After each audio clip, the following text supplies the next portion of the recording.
Hi, folks, and welcome back.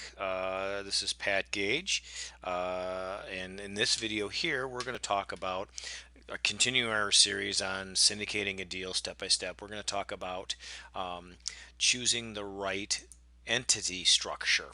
Okay, and again, first we got to do is kind of give you a disclaimer here.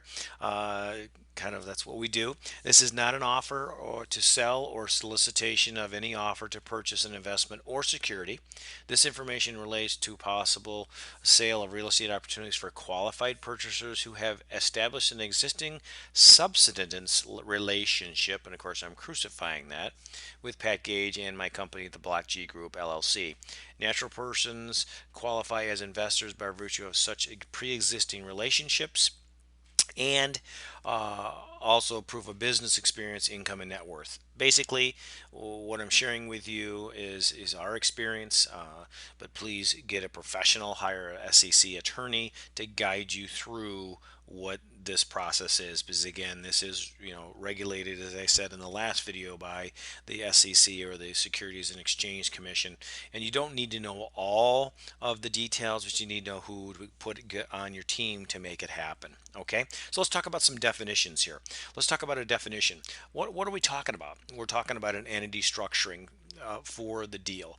The typical entity structure, or the entity of most choice by real estate investors, is the LLC, or a limited liability company, which is a corporate structure whereby the members cannot be held personally liable for the company's debts or liabilities, which is a great thing when you're doing real estate, especially commercial real estate, for that purpose. Limited liability companies are the entity of choice in a syndication. They're typically a flow through, which means it goes down onto your taxes, but again, it gives you that shield or that benefit of being not personally held liable for the company's debts or liabilities, which is great. So let's talk about your syndication business, and what kind of what it should look like. And again, folks, I'm giving you 5,000 foot level. Um, uh, this gives you, I would say, just a brief overview of what is it looks like. So when you go talk to a securities attorney, then when they start talking, you'll put two and two together. You're not going to go in there blind and not know anything, because they may not explain it in this detail, or they're surely not going to have charts and graphs and stuff like that. So okay, so now what will happen is you'll be the CEO of the sponsor company, and the sponsor company is basically it's an entity that enters in the letter of intent and or the purchase agreement.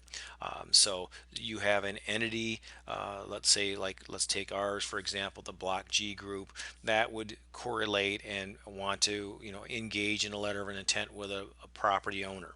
We, as the sponsor LLC, would go ahead and engage that LOI, do the due diligence, do the purchase agreement, all that sort of stuff. But now, when we go further, okay, what we do is, first of all, I got to tell you before we do that, when you do the LOI, or I should say the purchase agreement, what you want to do on the purchase agreement is, when you're doing it from your sponsor company to the owner, you need to put and or assigns, to assign it to an LLC that will be ultimately own the property. And on the next page here, I'll show you exactly what that looks like, because basically we're not going to own it in the LLC that we're writing the letter of intent for. Okay, and again, folks, if this sounds foreign to you, please don't worry. One thing you have to remember is you're not buying these properties in your own name.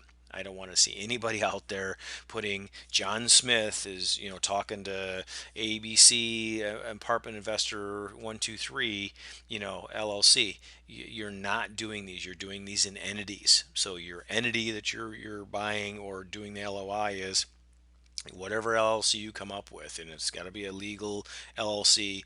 So you're not doing it yourself. So let's does that make sense? I hope it does. And I hope I'm not going too fast, but let me give you a look of what I'm talking about. Here is, in the circle here, is the sponsor company. Okay, that is you and your sponsor company. So that's your LLC. You're going to go out and put the LOIs out on, and the purchase agreements and all that kind of stuff.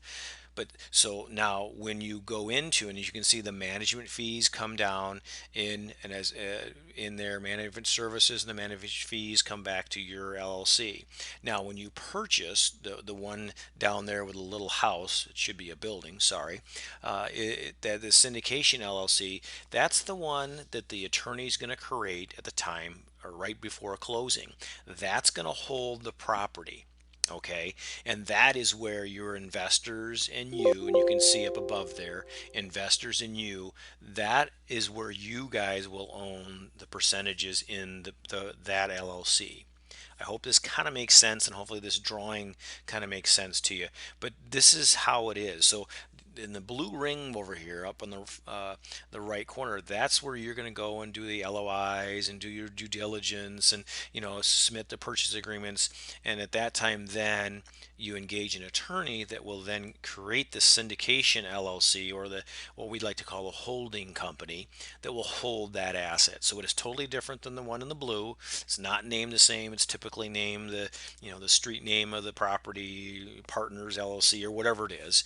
But that's overall, that's the structure in graphical form of what a syndication would look like. Now, again, this is just 5,000 foot level. You can get more detailed, you can get less detail, but basically this is how it's set up and should be set up to protect you. Okay, so now this entity holds no assets, acts as a sponsor, and acts as the manager of the syndication. Now that's what I'm talking about, the sponsor company over here.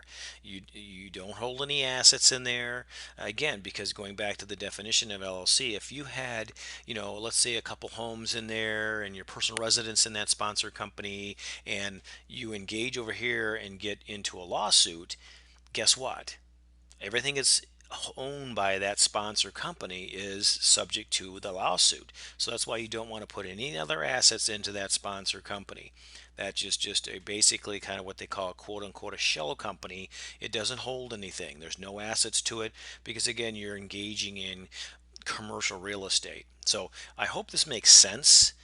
In this aspect on the sponsor company, let me dig down just a little bit deeper on the other part of the graphic here, the Syndication LLC, and what owns the property down here at the far end here. So now the Syndication LLC is one that actually owns the asset, and has the percentages of the investor. If you notice there, it has X percent and Y percent. So that's where you go, the 70/30, 80/20, whatever you come up with. People would be owning shares in this LLC. So, and again, from here, again, this is a very um, simplistic drawing. We don't get into general partners and stuff like that, and that's a little more complicated than I want to go now. But again, when you talk about the GP or the LP, this is, your investors would be in a limited partnership with you in a general partnership, and you would have voting share. But anyway, I don't want to get too complicated, but this is a 5,000 foot level. I want to be very clear. This is how most syndications work, where the LLC that is created a couple days before closing or a week or two before closing will actually own the property, and that's what goes on title to the property. That's why if you've ever noticed, when you're doing research to find the true owners of these properties, it's kind of hard. It's a challenge, isn't it? Because it's an LLC that then goes into another LLC, and that's why they do that, because you and the investors, it's not going to be your name and the investor's name. It's going to be another LLC or another entity up above there, again, to shield you from the chances of a lawsuit.